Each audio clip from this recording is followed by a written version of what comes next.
ได้จัดพิมพ์หนังสือ2 เล่มถ้าเป็นที่อื่น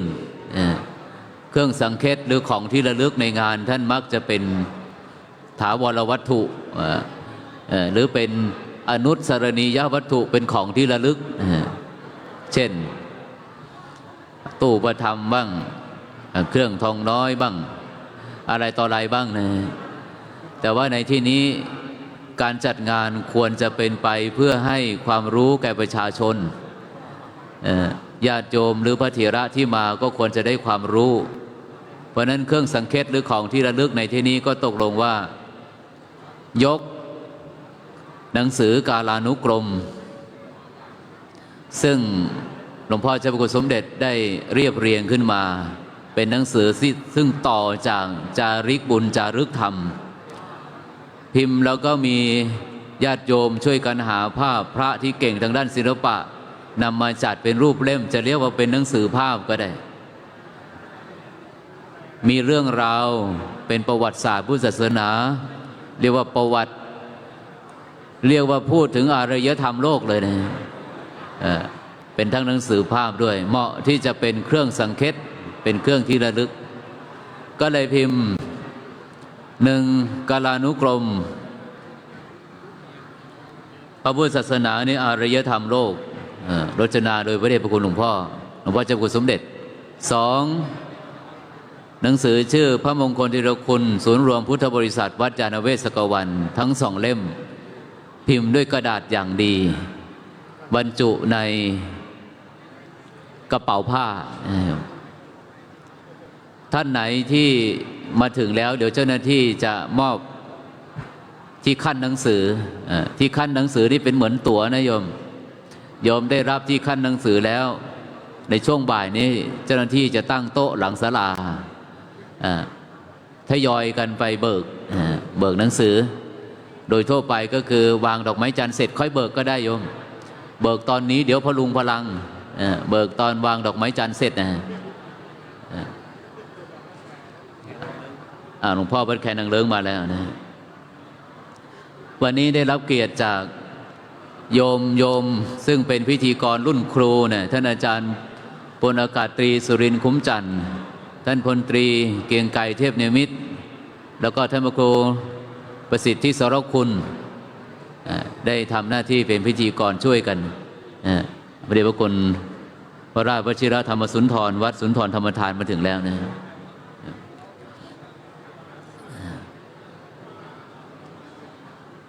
แล้วก็ญาติโยมที่อยู่ทางบ้านทีมงานของท่านอาจารย์ท่านพระครูมีทางกรถ่ายทอดสดแล้วใช่ไหมแล้วส่งสัญญาณหน่อยถ้าถ่ายทอดสดผมจะได้ประกาศน่าจะ1 นาที 2 นาทีครับแล้วก็เมื่อกี้มีข้อตกลงว่าใน YouTube มันมีโฆษณาถ้าท่านคุณอยากแจ้งโฆษณาไม่เกี่ยวกับเราได้ครับเป็นอยู่ที่มือถือของแต่ละคนโมทนาท่านพระครูมีทางกรท่านพระครูคนเก่งของเรานี่ช่วยดูแลเรื่องถ่ายทอดสดทั้งในวัดและนอกวัดเอาการนี้มีเรื่องควรจะประชาสัมพันธ์เล็กน้อยว่าใน YouTube นั้นถ่ายทอดสดหรือมีสื่อผ่านไปแล้วมีโฆษณานะโยมโฆษณางานวัดยานเวศกวันแทรกขึ้นมานิ้วขอเรียนว่าไม่เกี่ยวกับวัดนะโยมไม่ใช่วัดโฆษณานะที่อยู่ใน YouTube นั้นเป็นของเขานะไม่เกี่ยวกับวัดมีเรื่องที่จะสื่อสารกับที่ประชุมอย่างนี้นะครับ 1. วันนี้หลวงพ่อเจ้าพระคุณสมเด็จอยากจะปรารภกับที่ประชุมโดยมองเห็นว่าการที่ท่านเจ้าคุณพระมงคลธีรคุณมรณภาพที่ต่างประเทศแล้วนำสรีระท่านมาจากต่างประเทศจนถึงวัดแล้วมีการพระราชทานเพลิงศพนี้มีหลายฝ่ายหลายคณะช่วยอำนวยให้เกิดมีขึ้นหลวงพ่ออยากจะปรารภหรือพูดกับที่ประชุมขอเวลา 14:30 นาทีเพราะนั้นโยมที่นั่งอยู่ที่นี่นะเชิญเวลาบ่าย 2 โมงเชิญมาก่อนเวลาบ่าย 2 โมงครึ่งนะโยมเพื่ออะไรเพื่อให้เราพร้อมก่อนถ้าเกิดบ่าย 2 โมงหลวงพ่อมาถึงที่ประชุมนี้เรายังโอ้เออยู่จะไม่ค่อยเรียบร้อย เพราะฉะนั้นชาววัดยานเวศกวันวันนี้เชิญบ่าย2 โมงหลวงพ่อจะถือโอกาสปรารภกับที่ประชุมนะส่วนท่านผู้ว่าท่านแขกผู้ใหญ่ท่านจะมาของท่านเราก็ต้อนรับ แต่ว่าชาววัดยานเวศกวันเชิญมาให้พร้อมก่อนเวลาในเรื่องหนึ่งอีกเรื่องหนึ่งก็คือการพระราชทานเพลิงศพก็โดยหน้าที่มีท่านผู้ใหญ่ทางฝ่ายบ้านเมืองท่านผู้ว่าราชการจังหวัดมาแล้วก็ฝ่ายวัดหลวงพ่อเจ้าคุณสมเด็จในฐานะเจ้าวาดก็เป็นหน้าที่ที่เจ้าวาดท่านจะปฏิสันถานกับแขกแต่ว่าหลวงพ่อเจ้าคุณสมเด็จนั้นไม่สบายอาพาธมาทั้งเรื่องประสบอุบัติเหตุล้มทำให้กระดูกสันหลังในยุบมีปัญหาไม่สะดวกที่จะปฏิสันถานกับโยมปฏิสันถานกับพระเถระชั้นผู้ใหญ่เพราะนั้นก็เป็นว่าวันนี้นิมนต์เฉพาะเรียกว่าพระเถระซึ่งใกล้ชิดกับวัดนิมนต์ท่านที่เป็นลูกศิษย์บ้างนิมนต์ท่านที่เรียกว่าเป็นคนใกล้ชิดเป็นผู้ใกล้ชิดถ้านิมนต์กว้างออกไปท่านหลวงพ่อเจ้าวาดไม่สะดวกปฏิสันถานก็ไม่เหมาะเพราะนั้นเรื่องนี้ก็เน้นย้ำว่าหลวงพ่อไม่สะดวกที่จะปฏิสันถานโยมที่มาเนี่ยอยากจะกราบอยากจะสนทนาถามถึงอาการอาพาธแต่หลวงพ่อไม่สะดวกเพราะนั้นวิธีทำไงโยมแทนที่จะชวนหลวงพ่อคุยท่านนี้คุย5 นาทีอีกท่านนู้นคุย5 นาทีทำนองนี้เนี่ยไม่จบ วิธีก็คืออยู่ในฐานะที่จะกราบถ้ากราบไม่ได้ไหว้ถ้าไหว้ไม่ได้ส่งสายตามาถ้าส่งสายตามาไม่ได้ก็ส่งใจมานะโยมถ้าเกิดโยมทุกท่านเนี่ยจะเข้ากราบเนี่ยไม่สะดวกก็ถวายโอกาสว่าหลวงพ่อไม่สะดวกที่จะปฏิสันถานเกี่ยวกับเรื่องสุขภาพด้วยแล้วเรากันอยู่กันหลายท่านหลวงพ่อนั้นแม้โดยปกติฉันใช้คำว่าไปหาที่หายใจอากาศที่ใช้เนี่ยเราใช้ได้ปกติแต่หลวงพ่อเนี่ยหายใจไม่สะดวกเพราะฉะนั้นถ้าเราออกันเข้าไปใกล้ๆหลวงพ่อเดี๋ยวอากาศจะไม่พอหายใจอันนี้ก็เจริญพรให้ทราบไว้ต่อไปก็ขอรัตนาท่านพระครูประสิทธิสรคุณนะครับได้เตรียมที่จะนำพาพุทธบริษัทชาววัดยานเวศกวันเข้าสู่พิธีการนะแล้วรอถวายการต้อนรับหลวงพ่อเจ้าคุณสมเด็จนะครับ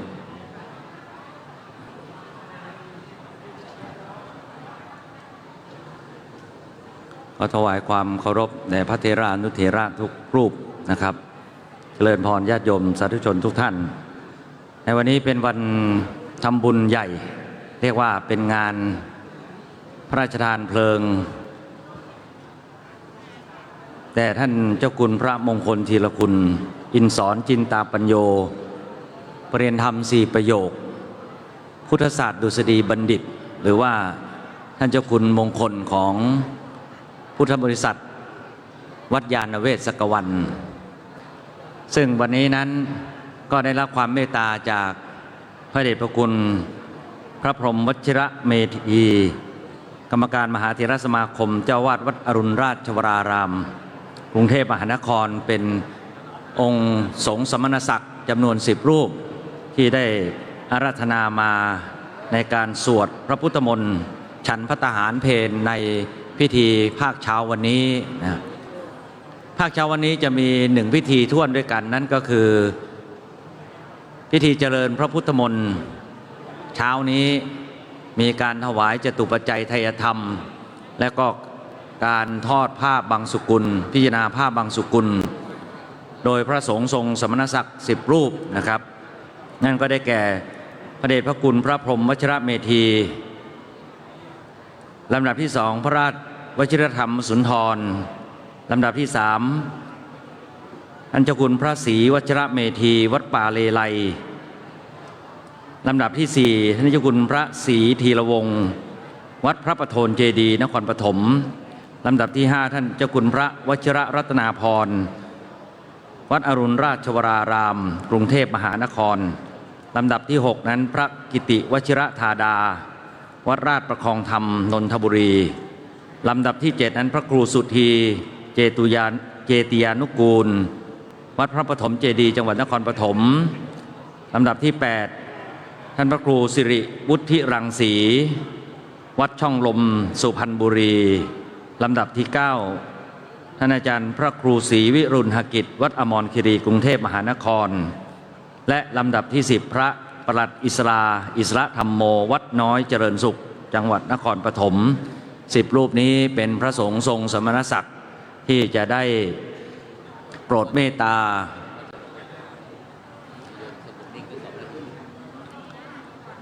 สวดพระพุทธมนต์และก็เมตตาฉันเพลด้วยในโอกาสนี้นะครับ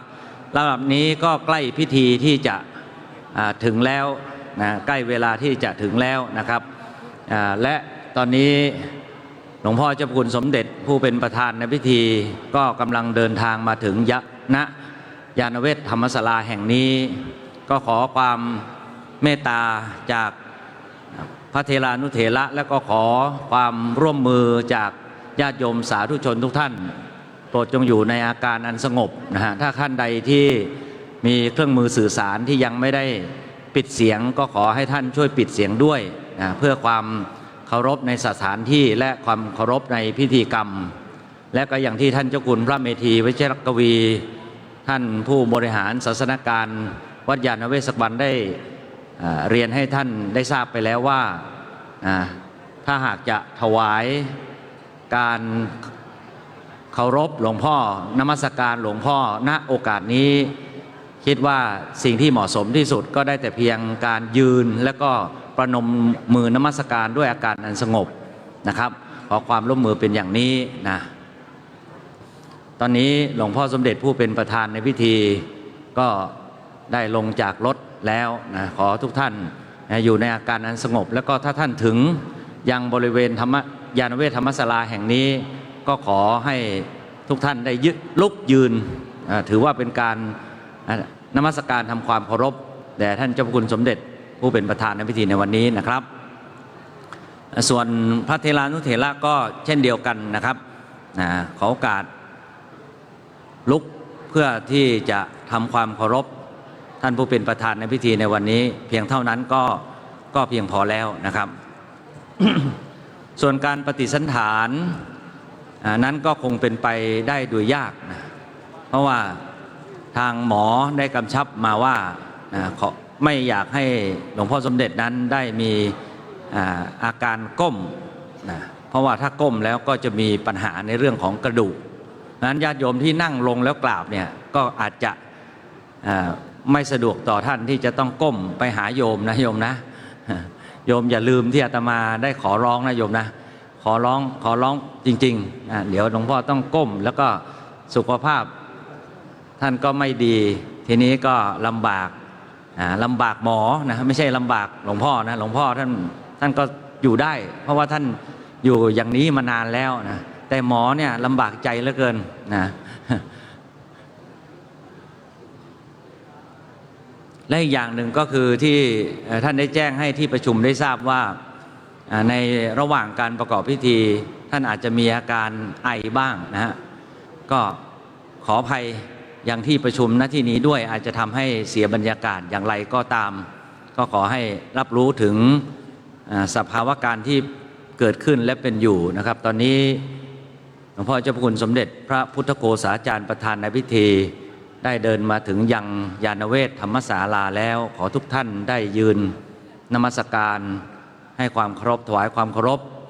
แด่ท่านด้วยความสงบนะครับ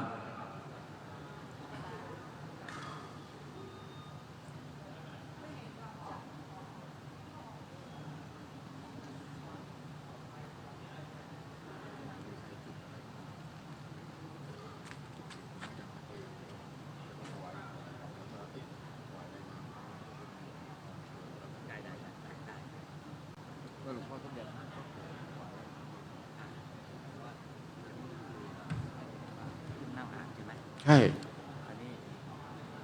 จริงพระต้องขึ้นอาจก่อนให้ดีแต่ว่ายังมาไม่ครบใช่ไหมได้เดี๋ยวท่านอยู่ใกล้ๆผมก็ได้กล่าวในนามคณะสงฆ์คณะศิษยานุศิษย์ท่านผู้มีเกียรติขอ อน้อมถวายการต้อนรับท่านเจ้าพระคุณสมเด็จ องค์ประธานในพิธีด้วยความเคารพอย่างยิ่งควรมิควรสุดแต่จะเมตตา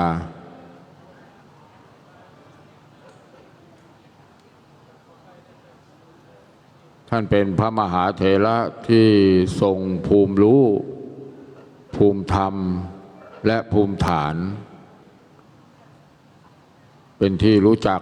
ของคนไทยและชาวโลก เป็นเพชรน้ำหนึ่ง เป็นเพชรน้ำเอกของวงการคณะสงฆ์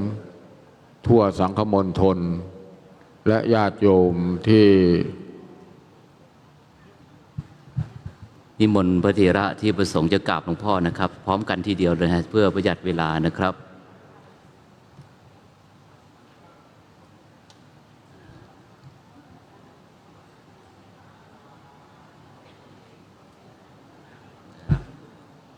ครับประสงค์พระเถรานุเถระกราบถวายความเคารพหลวงพ่อเจ้าคุณสมเด็จเสร็จแล้วท่านพิธีกรจะได้อาราธนาพระเถระทั้ง10 รูปขึ้นอาสงฆ์นะคุณครับตอนใครจุดอะไรท่านเจ้าคุณว่าแล้วกันนะเดี๋ยวผมไม่ยอมกันเตะ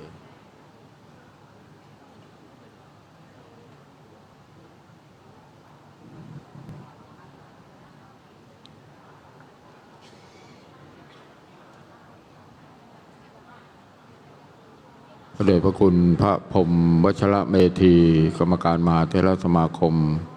วัดอรุณราชวรารามได้นำคณะสงฆ์ทำสามีจิกรรมถวายรายงานญาติโยมมองไปที่ข้างหน้าครับแล้วก็งดใช้เสียงนะครับจะนำเข้าสู่พิธีการแล้วโยมท่านใดที่ยังไม่มีเก้าอี้นั่งก็ตัวไหนว่างนั่งเลยนะครับเพราะว่าขออนุญาตยังไม่มีรายชื่อ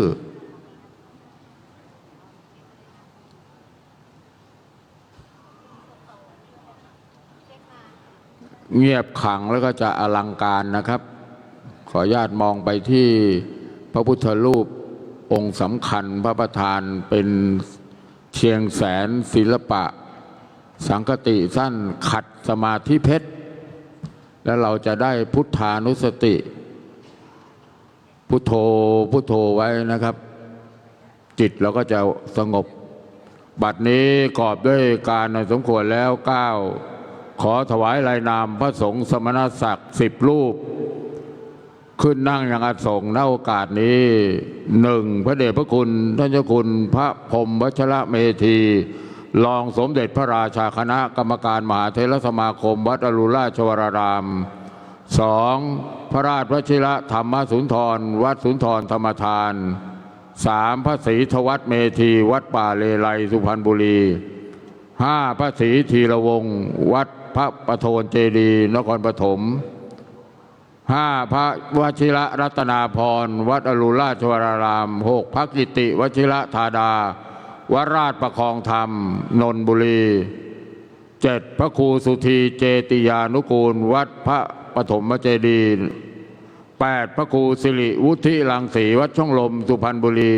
9พระครูศรีวิรุณหกิจวัดอมรคีรีและ10พระประหลัดอิสระธรรมโมวัดน้อยเจริญสุขนครปฐมขอกราบอาราธนาด้วยความเคารพอย่างสูงครับ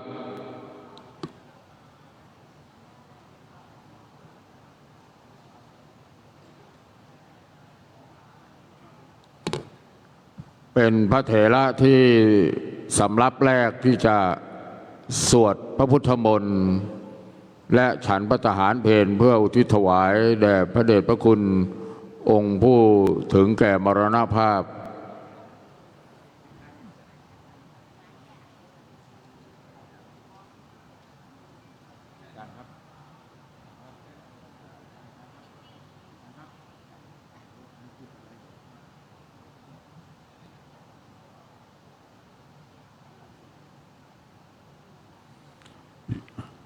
อย่างที่ท่านเจ้าคุณเมธีวชิรกวีบอกนะครับเนื่องจากว่าพระเดชพระคุณพระมงคลธีรคุณนั้นท่านเป็นพระนักเผยแผ่เป็นพระธรรมทูตทั้งในและก็ต่างประเทศ ท่านย่อมมีสัธรรมิกที่ทำงานการคณะสงฆ์ร่วมกันอย่างกว้างขวาง จะเห็นได้ว่า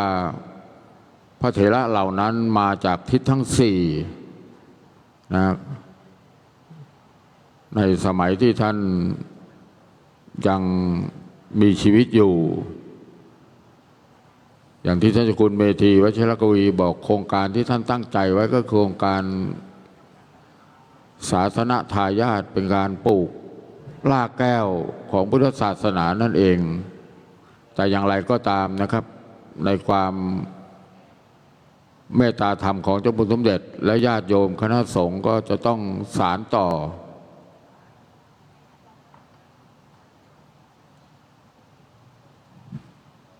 วันนี้ที่ประชุมพร้อมแล้วกล่าวพระเมธีวชิรกวี ผู้บริหารศาสนการวัดจานเวศกวันขอโอกาสหลวงพ่อเจ้าคุณสมเด็จ เพื่อนำที่ประชุมนี้เข้าสู่พิธีการเบื้องต้นนี้ขอประธานกล่าวอาราธนาหลวงพ่อเจ้าคุณสมเด็จเมตตาจุดธูปเทียนบูชาที่เครื่องนมัสการกระบะมุกขอประธานกล่าวอาราธนาด้วยความเคารพอย่างยิ่งครับ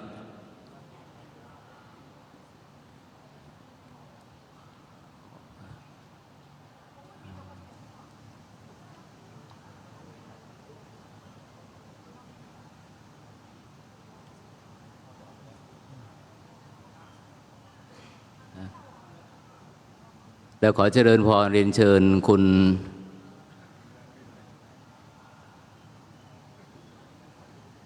ุณการดาอารยังกูลเป็นผู้แทนพุทธบริษัทชาววัดยานเวศกวันจุดธูปเทียนบูชาที่เครื่องทองน้อยหน้าหยิบทองทึบชุดล่างขอเจริญพรเรียนเชิญจ้ะ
มะยังพันเตวิสุงรักขณทายาติสระเนนะสหปัญจศีลานิยาจามะ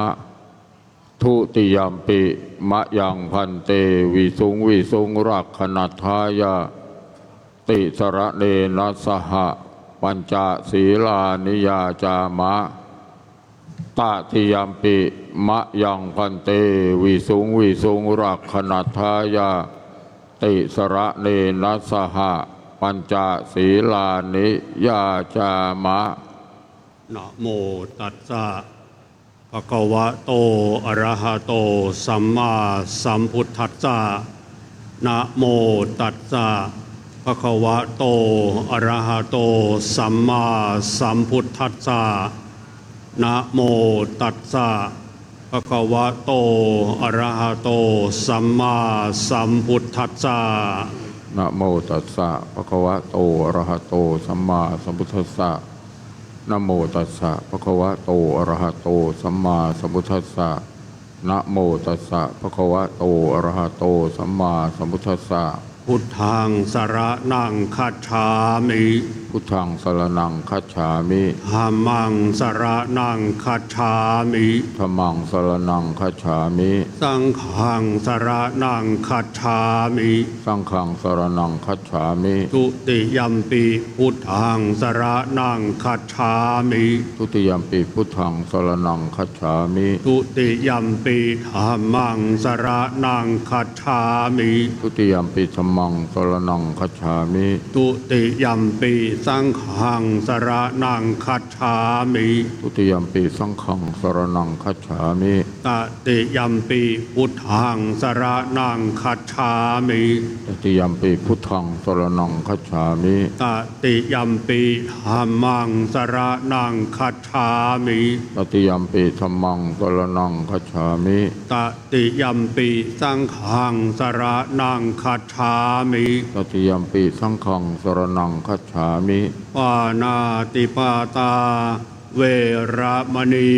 ติฆาปะทังสมาธิยามิ ปานาติปาตาเวรมณีสิกขาปะทังสมาธิยามิ อทินนาทานา เวระมณีติฆาปะทังสมาธิยามิ อธินนาทานาเวรมณีสิกขาปะทังสมาธิยามิ กาเมสุมิจฉาจารา เวระมณีติฆาปะทังสมาธิยามิ กาเมสุมิจฉาจาราเวรมณีสิกขาปะทังสมาธิยามิ มุสาวาทา เวระมณีติฆาปะทังสมาธิยามิ มุสาวาทาเวรมณีสิกขาปะทังสมาธิยามิ สุราเมรยะมัชฌะปมาทัฏฐานา เว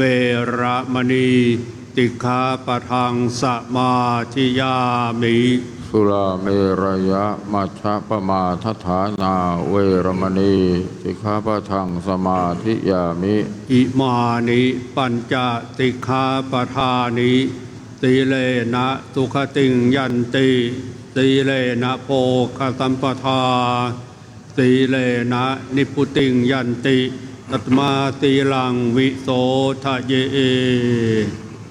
วิปติปฏิภาหายะสัพพสัมปติสิทธิยาสัพพทุกขวินาศายะปริตังพรูทะมังคลังวิปติปฏิภาหายะสัพพสัมปติสิทธิยาสัพพพยวินาศายะปริตังพรูทะมังคลังวิปติปฏิภาหายะสัพพสัมปติสิทธิยาสัพพโรคะวินาศายะปริตังพรูทะมังคลัง นะโมตัสสะภะคะวะโตอะระหะโตสัมมาสัมพุทธัสสะนะโมตัสสะภะคะวะโตอะระหะโตสัมมา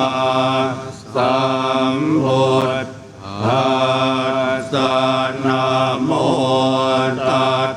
สะภะคะวะโตอะระหะโตสัมมาสัมพุทธัสสะ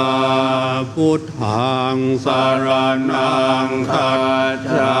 มิธัมมังสรณังคัจฉามิสังฆังสรณังคัจฉามิทุติยมปิพุทธังสรณังคัจฉามิทุติยมปิธัมมังสรณังคัจฉามิทุติยมปิสังฆังสรณังคัจฉามิตติยมปิพุทธังสรณังคัจฉามิตติยมปิธัมมังสรณังคัจฉามิตติยมปิสังฆังสรณังคัจฉามิยถาปิเสลาวิปุลานาภังอาหาจะปะปะตาสมันตาอนุปริยายโยงนิพพ เทนตาจตุติสาเอวังชราจามาจุจาทิวาตันติปานิโนคัตติเยพระมเนเวเสสุเทจันทาราปุกุเสนกินจิปริวัตเทติสัพพเมวะปิมันทตินาตาตาทินังโคมินารธานังนาปติยานาจาปิมันตโยเทนะสักกาเจตุงทะเนนวาตัสมาหิปันดิโตโกโสสัมปัสสังอัตตมัตตโนพุทเทธรรมเมจะสังเขจะทิโรสัตตังนิเวสเยโยธรรมจาริกาเยนวาจายอุตเจตสาหิเทวนังปัสสังสันติเปจะสักเกปโมทัติยัสสะตาตถาคเตอจาราสุปฏิทิตาสีลัญจยาสกัลยานังอริยกันตังปัสสังสิตังสังเขปัสสะโทยัสสะติอุจุปุตัญจะทัสสนังอาคาริโตจิตังอาหุหโมคังตัสเชียวิตังตัสมาสัตตัญจะสี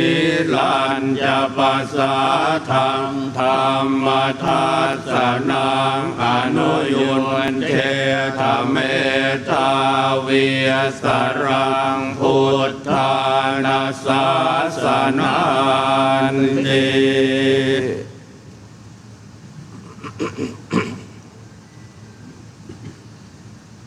ยังเวนิพพานญาณัสสะญาณังบุเพปวัตตาเตตาเสวะวิสิเยภูตายายังธรรมนิยามตาอนิจจตาทุกขตาจะสัพเพสังจะอนัตตตาตัสสะภะคะสะกังสุตังยังสัมพุทเทนะปาสิตังสาธุนังญาณจาเลนะยะถาพุทเทนะเทสิตังโยนิโสปฏิปัตตยทังตังสุตันตังปนามาเสเอวเมสุตังเอกังสมัยยังภะคะวะสาวะทิยังวิหารติเชตวันเนอนาถปิณฑิกาสอาราเมตตระโคภะคะวะภิกขุอามันเตสิภิกขวติภะทันเตติเตภิกขุภะคะวะโตปัจจโสสงภะคะวะเอตัทธโวจาอุปปาทาวาภิกขเวตถาคตานังอนุปปาทาวาตถาคตานังทิตาวาสาธาตุธรรมทิตตาธรรมนิยามตาสัพเพสังขาราอนิจจาจิตังตถาคตโตอ ภิสัมพุจติอภิสัมเมติอภิสัมพุจิตวาอภิสัมเมตวาอาจิตกติเทเสติปัญญาเปติปัฏฐเปติวิวรติวิภัจติอุตตานิกโรจิสัพเพสังขาราอนิจจาติอุปาทาวาภิกขเวตถาคตานังอนุปาทาวาตถาคตานังทิตาวาสาธาตุธรรมทิตตาธรรมนิยามตาสัพเพสังขาราทุกขาติตังตถาคตโตอภิสัมพุชติอภิสัมเมติอภิสัมพุจิตวาอภิสัมเมตวาอาจิตกติเทเสติปัญญาเปติปัจจเปติวิวรติวิภัจติอุตตานิกโรจิสัพเพสังขาราทุกขาติอุปาทาวาภิกขเวตถาคตานังอนุปาทาวาตถาคตานังทิตาวาสาธาตุธรรมทิตตาธรรมนิยามตาสัพเพธัมมาอนัตตาติตังตถาคตโตอภิสัมพุจติอภิสัมเมติอภิสัมพุจิตวาอภิสัมเมตวาอาจิกติเทเสติปัญญาเปติปัฏฐเปติวิวรติวิภัจติอุตตานิกโรจิสัพเพธัมมาอนัตตาติอิทัมโวจะภควาอัตตมนาเตภิกขุภควโตภาสิตังอภินันทุนติสัพเพสังขาราอนิจจาติยถาปัญญายปัสสติอัฏฐานิพพินทติทุกเขเอสมัคโควิสุทธิยาสัพเพสังขาราทุกขาติยถาปัญญายปัสสติอัฏฐานิพพินทติทุกเขเอสมัคโควิสุทธิยาสัพเพธัมมาอนัตตาติยถาปัญญายปัสสติอัฏฐานิพพินทติทุกเขเอสมัคโควิสุทธิยาอัปปกาเตมนุเสตุเยชนะปารคามิโนอัฏฐายังอิตราปชาติระเมวานุทาวติเยจะโคสัมมาทาคาเตธัมเมธัมมานุวัตติโนเทศนาภารเมตสันติมัจจุทัยยังสุทุตตรังตันหังธรรมังวิปหายสุขังภาเวทปันดิโตโอกาอโนกมากรรมวิเวเกยัตตุระมังตัตราภิรติมิตไถยหิตวากาเมอกินจโนปริโยทปายาอัตตานังจิตตะกะเลเสหิปันดิโตเย สังสัมโพธิยังเขสุสัมมาจิตตังสุภาวิตังอาทานปฏิเนสะเขอนุปาทายเยรตาขีนาสวาจุติมันโตเตโลเก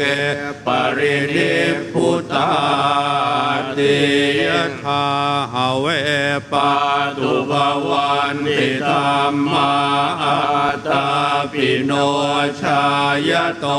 พระมนัสสะทาสกังขาวปยันติสัพพายโตปัจจานาติสาเหตุธรรมังยะถาหาเวปาตุภวันติธรรมาอาตาปิโนชายโตพระมนัสสะทาสกังขาวปยันติสัพพายโตขยังปัจจยานังอเวทิยตาอเวปาตุภวันติธรรมาอาตาปิโน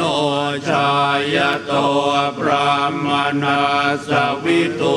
ปยังติตติมาราเสนังสุโรวะโอภา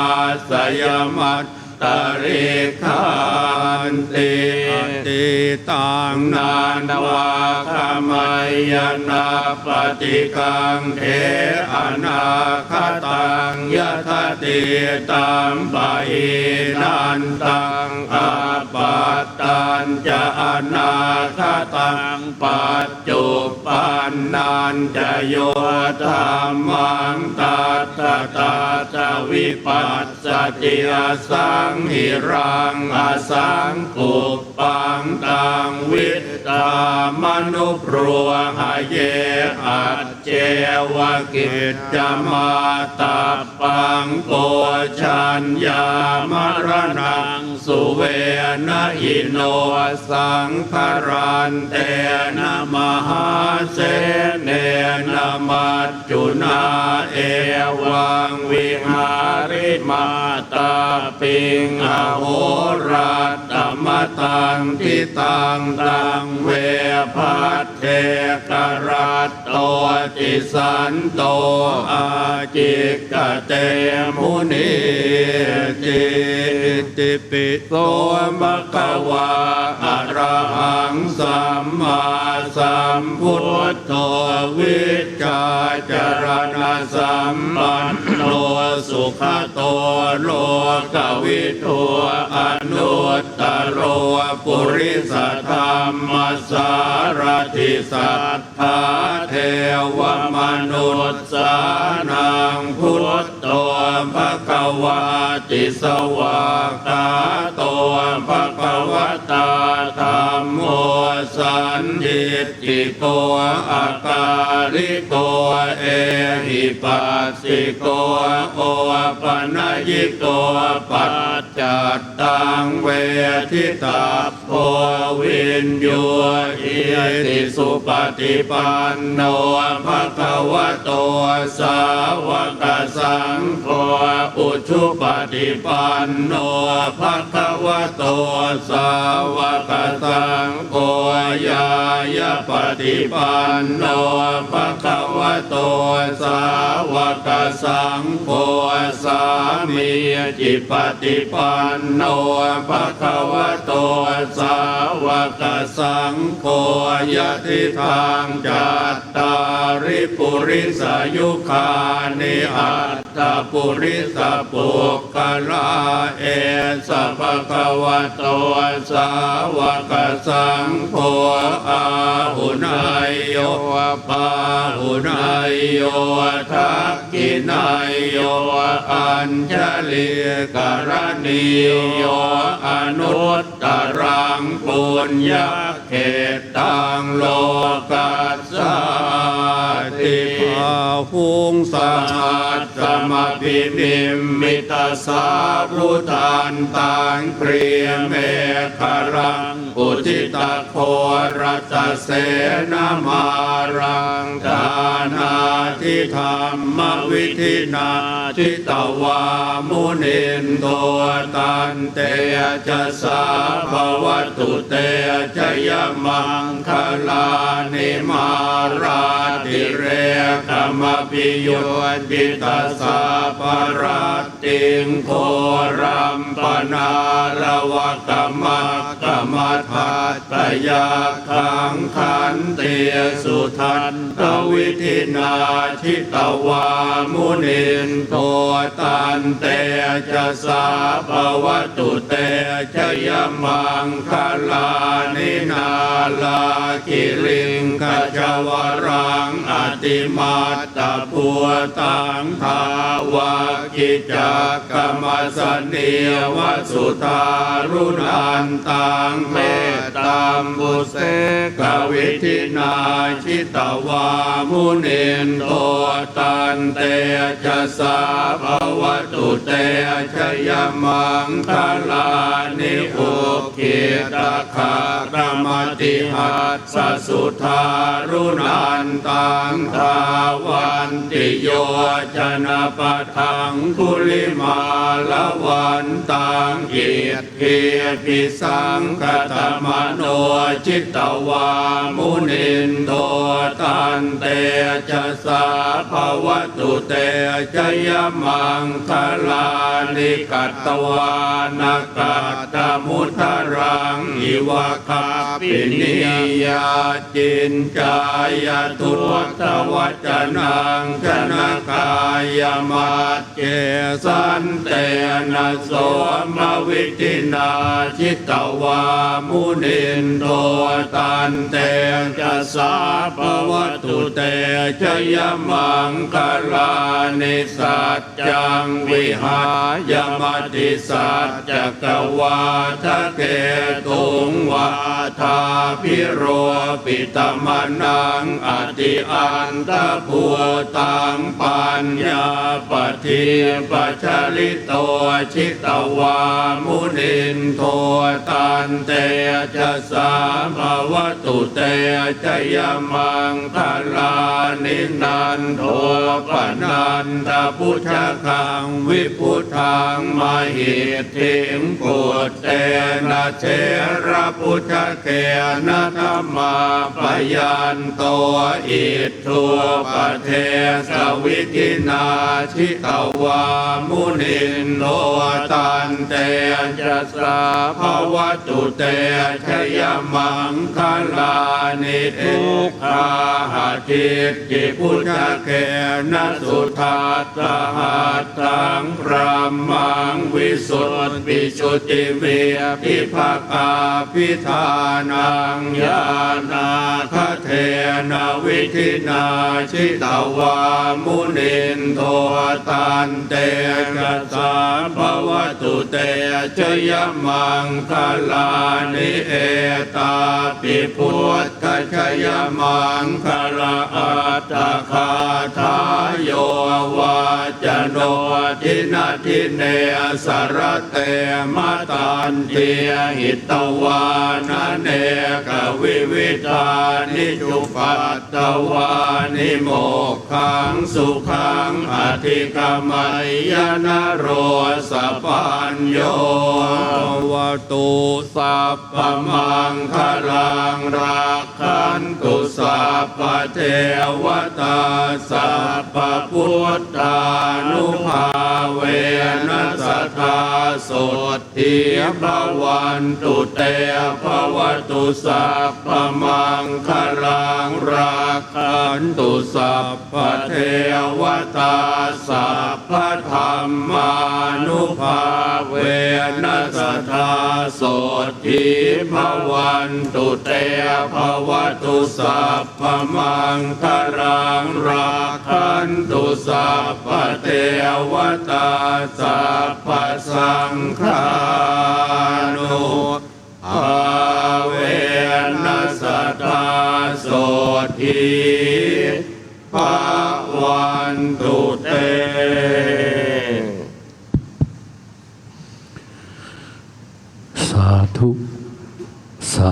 ธุ สาธุ อนุโมทามิ พระสงฆ์สมณศักดิ์10 รูปมีเจ้าพระคุณรองสมเด็จพระราชาคณะพระพรหมวัชระเมธีวัดอรุณราชวรารามเป็นองค์ประธานสวดพระพุทธมนต์จบแล้วกำหนดการตอนนี้ไปจะเป็นการประเคนถวายทายธรรมแด่พระสงฆ์ทั้งนั้นและทอดผ้าบังสุกุลในนามของวัดยาณเวศกวันขอเรียนเชิญเจริญพรท่านผู้มีเกียรติซึ่งได้รับบัตรถวายทายธรรมลำดับที่1ถึงลำดับที่10ได้กรุณาเข้าประเคนทายธรรมครับผมท่านเจ้าคุณมงคลธีรคุณ พระคู่บุญพระพุทธโฆษาเจ้าพระคุณสมเด็จมหาปราชญ์เรืองปัญญาประดุจแขนข้างขวาพระอาจารย์ได้ร่วมสร้างอารามนามวิเศษยานเวศกวันระโหฐานเป็นที่อยู่พระสงฆ์ผู้ทรงญาณเหมาะแก่การค้นคว้าศึกษาธรรมพร้อมแล้วเรียนเชิญประเคนครับบัดนี้ท่านเจ้าคุณสิ้นบุญลงแต่พวกเรายังคงดำรงมั่นความเคารพศรัทธาความรักความผูกพันยังเหมือนวันทำงานร่วมกันมาขอกุศลที่ทำหนุนนำส่งให้เจ้าคุณมุ่งตรงสู่ชั้นฟ้าและเกิดแสงสว่างทางปัญญาช่วยนำพาสู่นิพพานไม่นานเทินประพันธ์ถวายด้วยความเคารพและอาลัยจากคณะสงฆ์จังหวัดนครปฐมโดยมีพระเดชพระคุณพระราชวชิรสุตาภรณ์เจ้าคณะจังหวัดนครปฐมเป็นผู้นำขอประธานกราบนมัสการหลวงพ่อเจ้าพระคุณสมเด็จพระพุทธโฆษาจารย์เจ้าวาดพระอารามหลวงวัดยาณเวศกวันองค์ประธานในพิธีที่เคารพอย่างยิ่งขอประธานกราบเรียนท่านอัมพลกิติอัมพลองคมนตรีด้วยความเคารพอย่างยิ่งขณะนี้อยู่ในช่วงของการบำเพ็ญกุศลในวันที่2แห่งการบำเพ็ญกุศลพระราชทานเพลิงศพซึ่งมีกำหนด3 วันคือวันเสาร์ที่25เมษายนวันนี้วันอาทิตย์ที่26เมษายนและวันจันทร์ที่27เมษายนเป็นวันคำรบ3กล่าวโดยพิเศษวันนี้ถือว่าเป็นวันสำคัญเป็นวันที่จะมีกำหนดการประกอบพิธีการพระราชทานเพลิงศพซึ่งในวันนี้จะมีกำหนดการพิธีการต่างๆด้วยกันทั้งสิ้น3ขั้นตอนพิธีตั้งแต่ภาคเช้า 10:30 นาทีไปจนถึง 16 นาฬิกาในขั้นตอนที่1ขณะนี้เป็นขั้นตอนพระสงฆ์สมณศักดิ์10 รูปสวดพระพุทธมนต์จบแล้วถวายทายธรรมจากนี้จะเป็นการทอดผ้าบังสุกุลเจ้าพนักงานลาดภูษาโยงแล้วในร่มบารมีเจ้าพระคุณสมเด็จขออาราธนานิมนต์พระเถระ5 รูปมีราชทินนามต่อไปนี้เป็นองค์ทอดผ้าบังสุกุล 1. พระเดชพระคุณท่านเจ้าคุณพระเมธีวชิรกวี 2. ท่านอาจารย์พระครูสังฆภารพิสิทธิ์ 3. ท่านอาจารย์พระครูเมธังกร 4. ท่านอาจารย์พระครูธรรมรัตน์และ 5. ท่านอาจารย์พระมหาเอกวัตรเอกคจิตโตปรริยนธรรม9 ประโยคอาราธนารูปละ2 ไตรนะครับ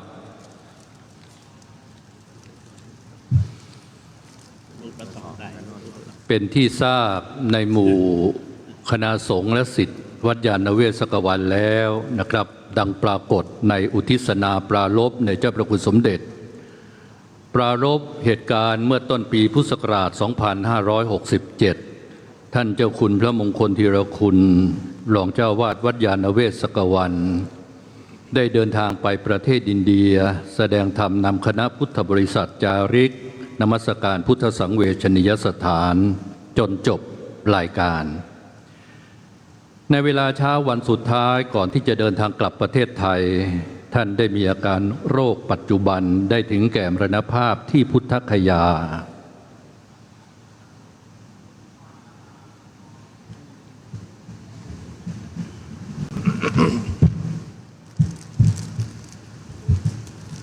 อนิจจาวัฏสังขาราอุปาทวยธรรมิโนอุปัชชิตวานิรุชชันติเตสังอุปัสสโมสุโขพระสงฆ์ทางนั้นจะอนุโมทนาจบแล้วจะเข้าสู่ขั้นตอนในการสวดมาติกาบางสกุลต่อเนื่องนะครับ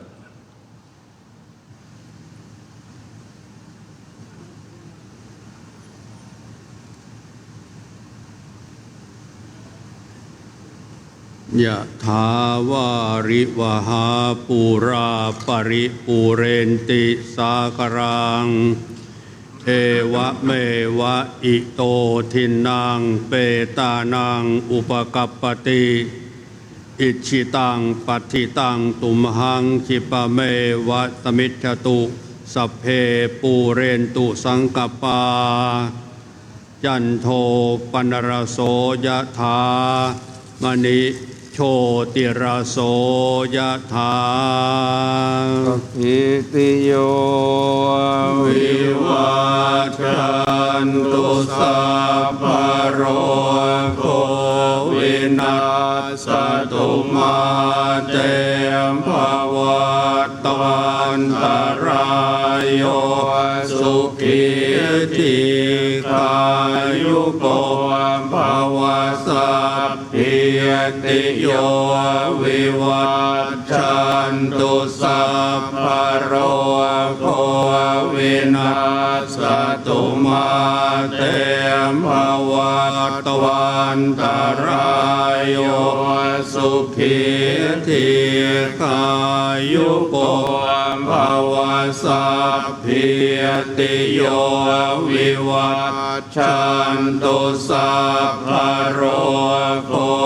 วินาศตุมาเตภวัตวันตรายโยสุขีทีขายุโกภวะอภิวาทนาสิริสนิจจังวุฒาปัจจายโนจัตตารโอธรรมวัฏันติอายุวันโนสุขังภาลังอาสิเมอากาสิเมยาติเมตาสักขาจะเมเปตานังทักขินังทัจจาบุพเพกตมนุสสรังนะหิรุณนังวาโสโกวา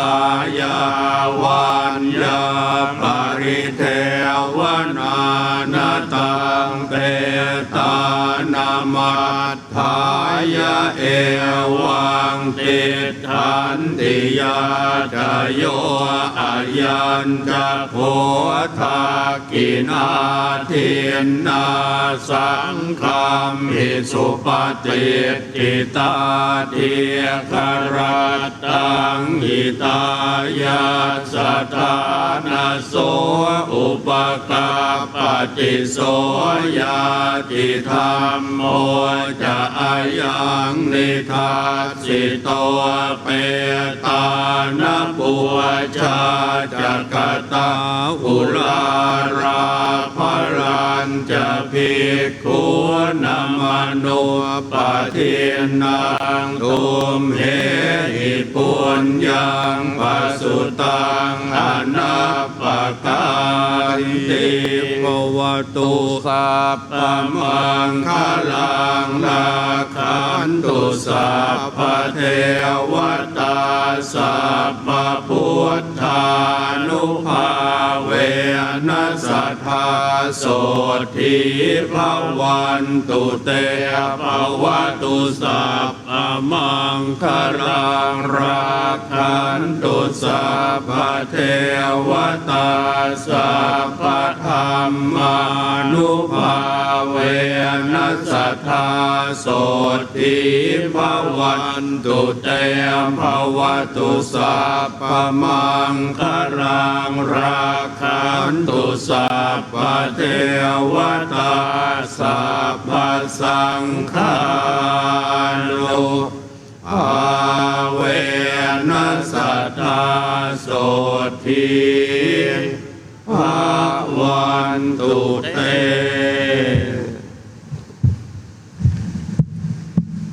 สาธุอนุโมทามิ ขอถวายอนุโมทนาในพระสงฆ์สมณศักดิ์ทั้ง10 รูปซึ่งมีเจ้าพระคุณรองสมเด็จพระราชาคณะพระพรหมวัชรเมธีวัดอรุณราชวรารามซึ่งถือได้ว่าเป็นพระมหาเถระพระราชาคณะผู้ใหญ่ซึ่งเป็นญาติสนิทกับวัดยานเวศกวันเหตุสำคัญประการหนึ่งก็คือวัดอรุณราชวรารามนั้นได้รับท่านอาจารย์เจ้าคุณพระเมธีวชิรกวีเรียนธรรม9 ประโยคซึ่งเป็นสัทธิวิหาริกอันเตวาสิกในเจ้าพระคุณสมเด็จพระพุทธโฆษาจารย์ไปอยู่ในสำนักเพื่อสนองงานในตำแหน่งอาจารย์ใหญ่แล้วก็เป็นผู้ช่วยเจ้าวาดพระอารามหลวงซึ่งในขณะนี้เจ้าพระคุณรองสมเด็จได้เมตตาอนุญาตให้ท่านเจ้าคุณพระเมธีวชิรกวีนั้นมาสนองงานพระอุปัชฌาย์ในฐานะผู้บริหารศาสนการงานของวัดยานเวศกวันครับในกำหนดการต่อจากนี้ไปจะเป็นกำหนดการสวดมาติกาบังสุกุลต่อเนื่องซึ่งก่อนหน้านี้ต้องขออนุโมทนาท่านพลตรีเกรียงไกรเทพนิมิตรเรียนธรรม9 ประโยคขณะเป็นสมณเณรซึ่งมาปฏิบัติหน้าที่แทนผู้พูดเนื่องจากผู้พูดนั้นอยู่ไกลมากใช้เวลาเดินทางนานออกมาตั้งแต่มืดก็เรียนน้องไว้ว่าให้มาปฏิบัติหน้าที่โหมโลงไปก่อนเดี๋ยวพระเอกค่อยมาทีหลังตามปกตินะรายนามพระสงฆ์ทรงสมณศักดิ์10 รูปอาราธนาสวดมาติกาบังสุกุลในกำหนดการต่อจากนี้ไปมีดังนี้ครับ 1. ท่านอาจารย์เจ้าคุณพระราชระนังควชิรมุนีวัดสุวรรณคีรีวิหารจังหวัดระนอง 2. ท่านอาจารย์เจ้าคุณพระศรีธีรวงศ์วัดพระประโทนเจดีย์ 3. ท่านอาจารย์พระครูปฐมสุทธิกรวัดอ้อมใหญ่ 4. ท่านอาจารย์พระครูปฐมจินดารักษ์วัดคลองอ้อมใหญ่ 5. ท่านอาจารย์พระครูปฐมภาวนาภิรัตน์วัดวังตะกู 6. ท่านอาจารย์พระครูสุธีเจติยานุกูลวัดพระปฐมเจดีย์ 7. ท่านอาจารย์พระมหาสุธีอาสโพวัดเชิงเลน 8. ท่านอาจารย์พระมหาอ้ายธีรปัญโยวัดนาคปรก 9. ท่านอาจารย์พระครูธรรมธรณวัดกิติพัทโทวัดกัลยาณีทรงธรรมและ 10. ท่านอาจารย์พระครูสมุทวัชชัยเขมจาโลวัดหอมเกล็ดเมื่อเจ้าพนักงานเตรียมความพร้อมแล้วกล่าวขอกราบรัตนาพระเดชพระคุณทั้ง10 รูปครับผมขอกราบเรียนว่าในการประกอบพิธีออกเมรุพระราชทานเพลิงศพท่านอาจารย์เจ้าคุณพระมงคลธีรคุณอินทรจินตาปัญโยในครั้งนี้เจ้าพระคุณสมเด็จได้โปรดเมตตาให้มีผู้ปฏิบัติหน้าที่พิธีกรหลักก็คือท่านอาจารย์เจ้าคุณพระเมธีวชิรกวีท่านพระครูประสิทธิ์สรคุณพลอากาศตรีสุรินทร์คุ้มจันทร์นายรัศนันท์พรชื่นและพลตรีเกรียงไกรเทพนิมิตรซึ่งกระผมเรียนเชิญท่านโดยได้รับอนุญาตจากทางวัดแล้วทั้งหมดนี้ก็เพื่อให้พิธีเป็นไปด้วยความเรียบร้อยเพราะท่านอาจารย์เจ้าคุณพระมงคลธีรคุณนั้นถือได้ว่าเป็นเงา ผมไม่อยากที่จะใช้คำว่าเป็นนอมินี ถือว่าเป็นเงาของหลวงพ่อสมเด็จหลวงพ่อสมเด็จเมตตาถึงกับเมตตาลิขิตไว้ในหนังสืออยู่ในหน้าที่7นะใครที่ได้หนังสือไปแล้วไปเปิดดูกันหรือยังหรือเอาไปขายแล้วยังไม่ได้เผาเลยแต่ปรากฏว่าหนังสือไปอยู่หลังวัดมหาธาตุแล้วขออภัยกระเซ้าเล่นนะ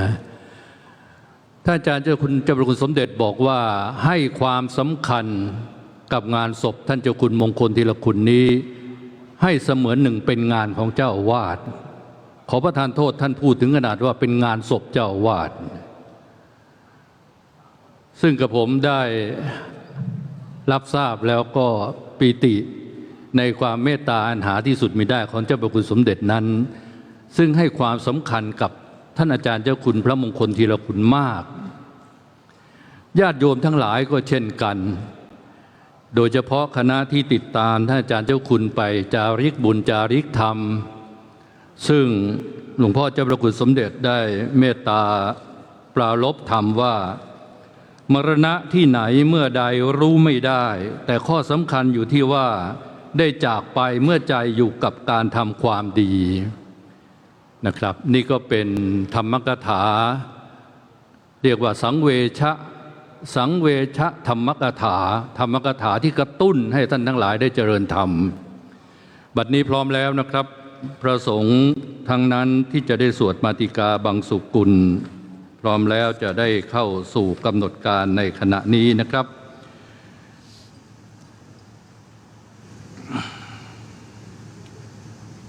มี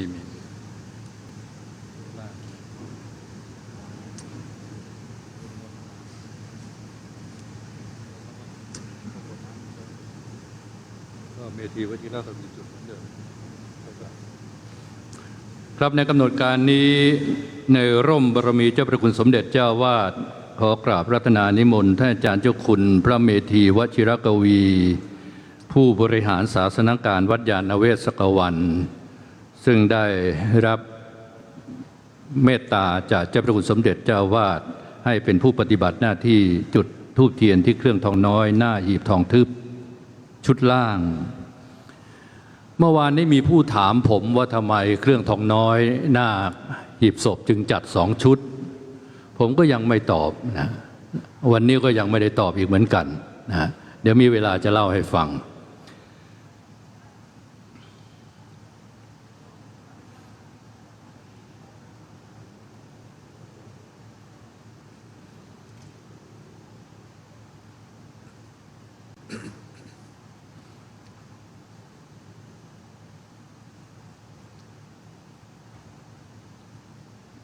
พรหมาจะโลกาธิปติสหัมปติกัดอัญชลีอันทิวรังยาจทาสันติทะสตาปรชักขชาติการเทเสตุธรรมังอนุกัมปิมังปะชัง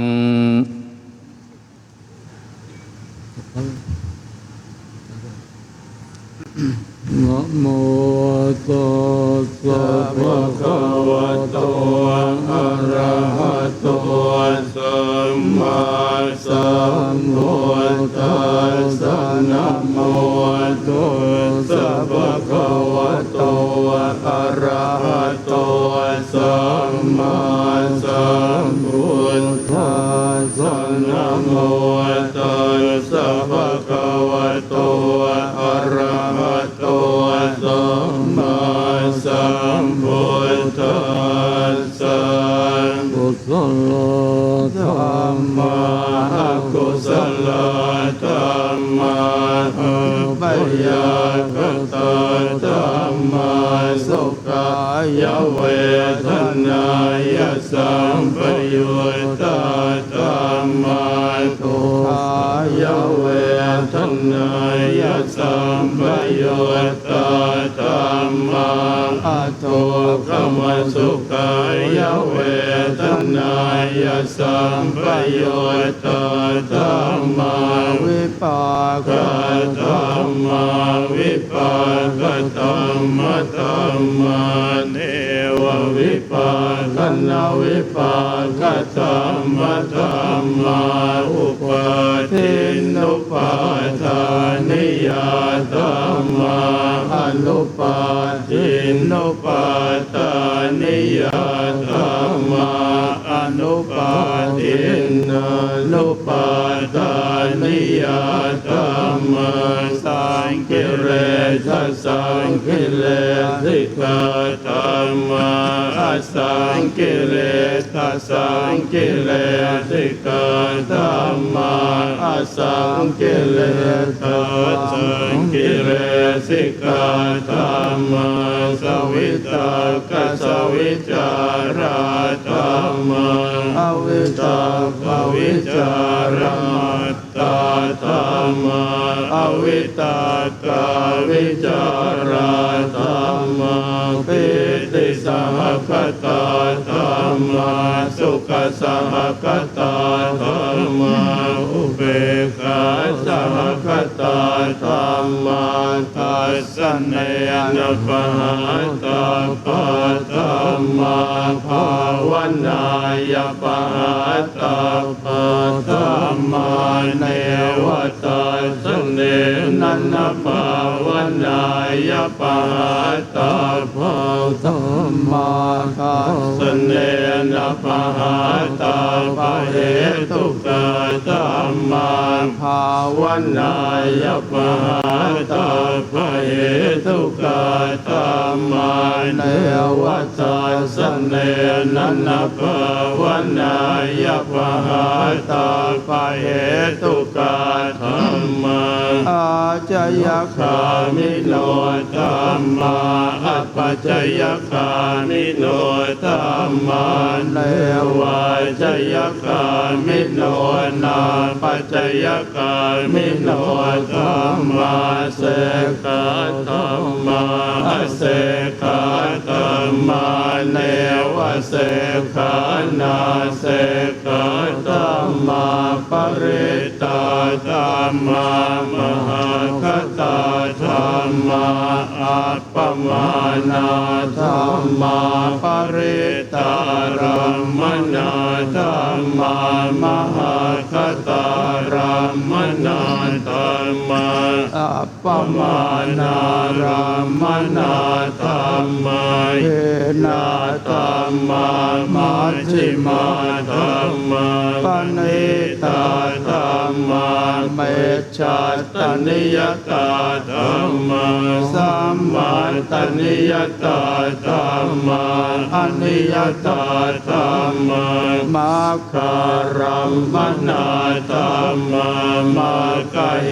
ตุกะธรรมามัคคาติปติโนธรรมาอุปปันนาธรรมาอนุปันนาธรรมาอุปาทิโนธรรมาอติตาธรรมาอนาคตาธรรมาปัจจุปันนาธรรมาอติตารัมมนาธรรมาอนาคตารัมมนาธรรมาปัจจุปันนารัมมนาธรรมาอาชัตตาธรรมาปะเยธาธรรมาอาชัตตาปะเยธาธรรมาอาชัตตารัมมนาธรรมาปะเยธารัมมนาธรรมาอาชัตตาปะเยธารัมมนาธรรมาสนิทาสนัสสะปฏิฆาธรรมาอนิทาสนัสสะปฏิฆาธรรมาอนิทาสนาปฏิฆาธรรมาเอตุโปจโยอารัมมณปัจจโยอธิปติปัจจโยอนันตรปัจจโยสมนันตรปัจจโยสหชาตปัจจโยอัญญมัญญปัจจโยเนสยปัจจโยอุปเนสยปัจจโยปุเรชาตปัจจโยปัจ ชาชาตปาติโยอาเสวนปัจจโยกรรมปัจจโยวิปากปัจจโยอาหารปัจจโยอินทรียปัจจโยจานปัจจโยมัคคปัจจโยสัมปโยตปัจจโยเวปโยตปัจจโยอาทิปัจจโยนาทิปัจจโยวิคตปัจจโยอวิคตปัจจโย สาธุ พระสงฆ์สมณศักดิ์10 รูป สวดมัตติกาจบแล้วกำหนดการต่อจากนี้ไปจะเป็นกำหนดการประเคนถวายเทยธรรมและทอดผ้าบังสุกุล ในกำหนดการประเคนถวายเทยธรรมนั้น ในนามของวัดยานเวศกวัน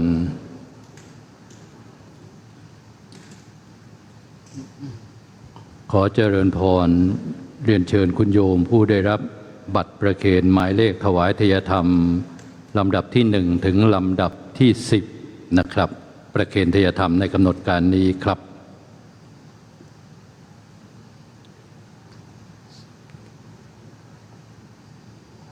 ทักษิณาทานงานของญาติ เป็นการประกาศกตัญญู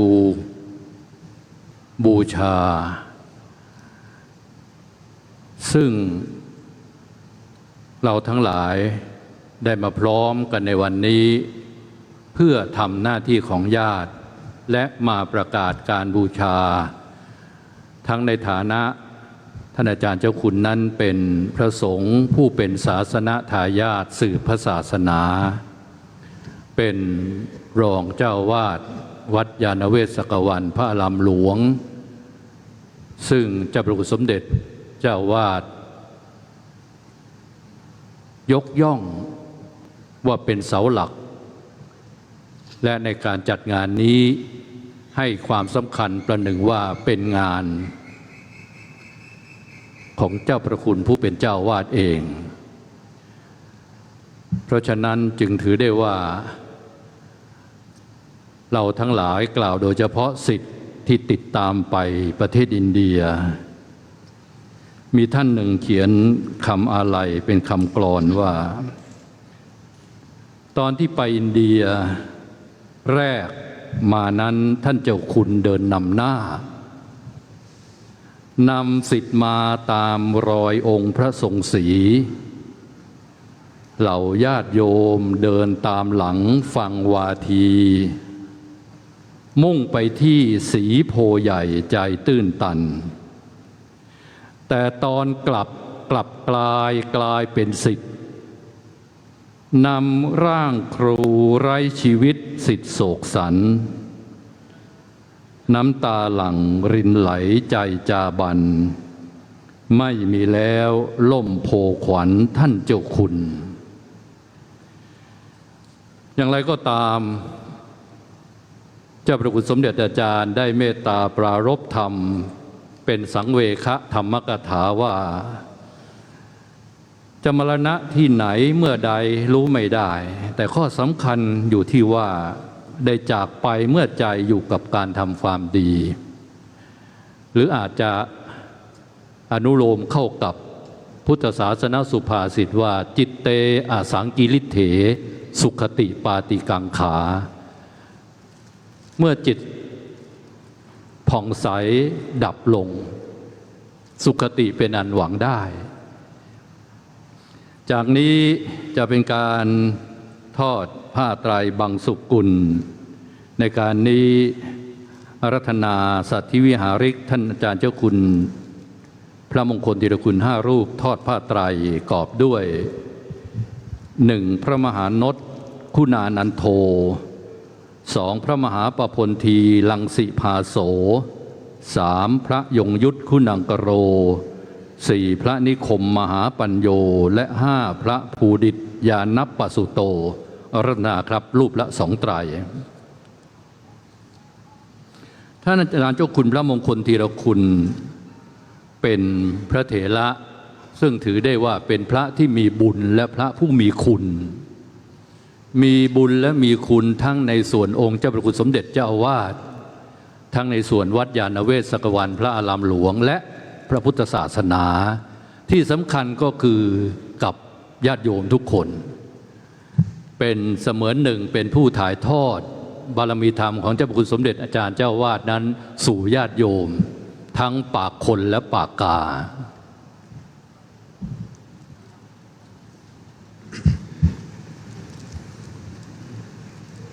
อนิจจาวรสังขาราอุปาทวยธรรมิโนอุปจิตตวานิรุชันติเตสังอุปสมโมสุโข